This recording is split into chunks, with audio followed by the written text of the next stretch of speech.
Welcome back guys, this is Harsh Gupta and you are watching my YouTube channel Harsh Gupta Classes where everyone can learn. Guys, आज हम लोग physics में एक new topic discuss करने वाले हैं। आज का हमारा टॉपिक है, आगे प्रोसीड करेंगे। हम लोगों ने लास्ट क्लास में लास्ट वीडियोस में पढ़ा था, जाना था, सीखा था कि लाइट क्या होता है, रिफ्लेक्शन ऑफ लाइट क्या होता है। देर आफ्टर हम लोगों ने रेक्टिलिनियर प्रोपगेशन डिस्कस किया, फिर उसके बाद हम लोगों ने लॉज ऑफ रिफ्लेक्शन डिस्कस किया, है ना। आज हम लोग डिस्कस करने वाले हैं रिफ्लेक्शन के types. How many types of reflection are there, कितने टाइप का होता है, ठीक है। तो एक्चुअली रिफ्लेक्शन को सरफेस के अकॉर्डिंग डिफ़ाइन किया गया है, ठीक है, कि कैसा सरफेस हो तो उसके ऊपर अगर लाइट रेज फॉल करते हैं तो उसके कारण उसे फिर डिफरेंट कैटेगरीज में डिस्टिंग्विश कर दिया गया है ना। कि तो सबसे पहले हमारा आज का टॉपिक क्या है, हम लोगों ने जानना है टाइप्स, ठीक है, of reflection. Types of reflection क्या होता है, ठीक। तो हम लोगों ने देखा कि रिफ्लेक्शन को यानी इसके टाइप्स को डिफाइन किया गया है on the type of surface, कि सरफेस का नेचर कैसा है। सरफेस के नेचर के बेसिस पे ही हमने उसे बेसिकली दो कैटेगरीज में डिफाइन किया है, ठीक है।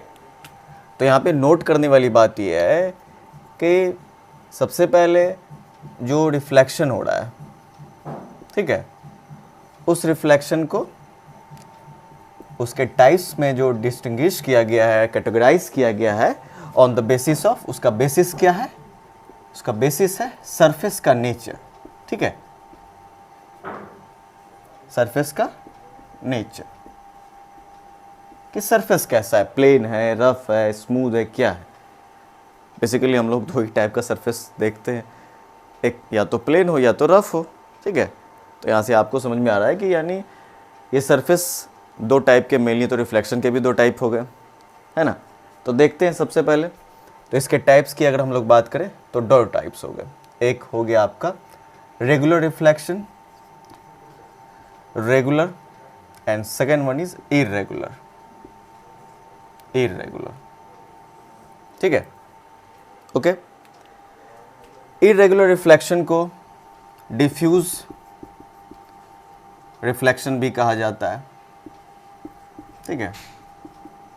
देखेंगे हम लोग, एक्चुअली आपने पढ़ा होगा कि डिफ्यूज़न क्या होता है। डिफ्यूज़न क्या है कि डिफ्यूज से डिफ्यूज़न बना, the auto intermixing of any two substances without the help of any external agent, that is the diffusion, है ना। तो यहाँ पे लाइट रेज जब फॉल करता है सरफेस पे, इसको डिफ्यूज़ क्यों कहा गया। डिफ्यूज़ मतलब फॉल करने के बाद कोलाइड किया सरफेस से, कोलाइड करने के बाद रिटर्न बैक हुआ, है ना। तो रिटर्न बैक होने के बाद वो सारी लाइट रेज एक दूसरे में डिफ्यूज़ कर जाते हैं, कोई भी लाइट रेज किसी भी एंगल पे बेंड कर जाता है, that's why it is known as diffuse reflection, okay. And here one is regular reflection and irregular reflection, okay. तो देखते हैं हम लोग, सबसे पहला रेगुलर रिफ्लेक्शन, रेगुलर रिफ्लेक्शन। तो रेगुलर रिफ्लेक्शन में आप देख सकते हैं कि सपोज करते हैं कि फिगर लेते हैं हम लोग, ठीक है, एक सरफेस है ना, इस पे लाइट रेज फॉल करता है। अभी आप देख सकते हैं कि ये सरफेस कैसा है आपका, प्लेन है, स्मूथ है, पॉलिश्ड है, प्लेन दिख रहा है आपको। मेन इंपॉर्टेंट क्या है, हमने पहले ही डिस्कस कर लिया कि नेचर होना चाहिए सरफेस का कैसा है। तो लाइट रेज इस पे फॉल किया, ठीक। तो लाइट रेज जो फॉल किया, सरफेस प्लेन है, तो लॉज ऑफ रिफ्लेक्शन को फॉलो करेगा फिर ये, मतलब एंगल आई एंगल आर के इक्वल हो जाना इसमें, ठीक है। तो बहुत सारे रेज फॉल किए इसके ऊपर, देख सकते हैं आप। सपोज कीजिए एक दूसरा रेज फॉल किया, ये भी एक एंगल से रिटर्न बैक हो गया, ठीक है। तो आप देख सकते हैं कि ये लॉज को फॉलो कर रहा है, लॉज ऑफ रिफ्लेक्शन को, कि जिस एंगल से फॉल किया उसी एंगल पे रिटर्न बैक हो रहा है। सरफेस कैसा है, प्लेन है, इस केस में क्या है, सरफेस प्लेन है, ठीक है, स्मूथ है एंड पॉलिश्ड भी है, ठीक है। लेकिन इन तीनों में सबसे ज़्यादा इंपॉर्टेंट क्या है, सरफेस का प्लेन होना। तो कह सकते हैं कि टाइप ऑफ रिफ्लेक्शन, है ना, एक ऐसा रिफ्लेक्शन का टाइप है in which reflection of light takes place through plain, smooth and polished surface. Okay, और इसमें एक और चीज़ है, नोट। क्या है नोट?